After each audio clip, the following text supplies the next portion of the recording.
పేరు హేమలత. నేను పోలవరం వర్గం నుంచి మాట్లాడుతున్నాను. దేశంలోని నేడు ఒక ఎస్టీ మహిళ రాష్ట్రపతిగా ఎన్నికయ్యారు. కానీ దాదాపు 6.5% జనాభా ఉన్న ఆంధ్రప్రదేశ్లో మాకు ఏ పార్టీ సరైన సౌకర్యాలు ఇవ్వడం లేదు. మీరు కానీ గెలిస్తే మా ఎస్టీలకి ఏం ప్రాధాన్యత ఇవ్వగలరు?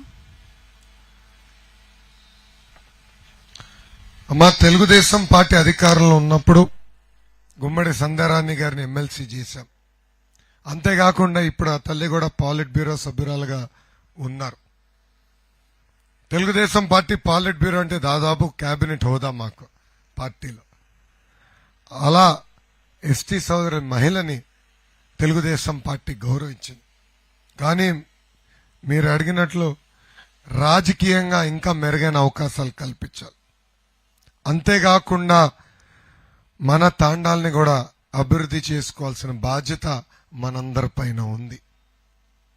నేను కూడా చూస్తున్నా, అరకు కాఫీ ఒక అద్భుతమైన మోడల్. అలాంటిది లోకల్గా మీకు కావాల్సిన ఇన్ఫ్రాస్ట్రక్చర్ ఏర్పాటు చేస్తాం, హ్యాండ్ హోల్డింగ్ చేస్తాం. మీకు మీ గ్రామంలో ఉపాధి కల్పించే బాధ్యత తెలుగుదేశం పార్టీ తీసుకుంటుంది. అంతేకాకుండా ఈ ప్రభుత్వ అధికారంలోకి వచ్చిన తర్వాత ప్రభుత్వ పోస్టులు ఎక్కడ భర్తీ చేయలేదు, అన్ని గాలికి వదిలేసింది. రేపు తెలుగుదేశం పార్టీ అధికారంలోకి వచ్చిన వెంటనే యుద్ధ ప్రాతిపదికంగా తప్పనిసరిగా పోస్టులని భర్తీ చేస్తామని ఈ సభాముఖంగా నిరుద్యోగ గిరిజన యువతి యువకులకి మీ లోకేష్ ఇస్తున్న హామీ.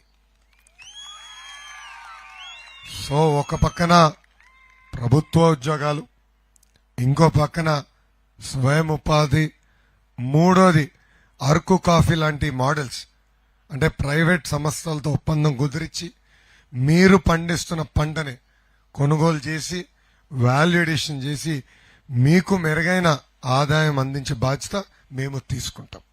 Thank you.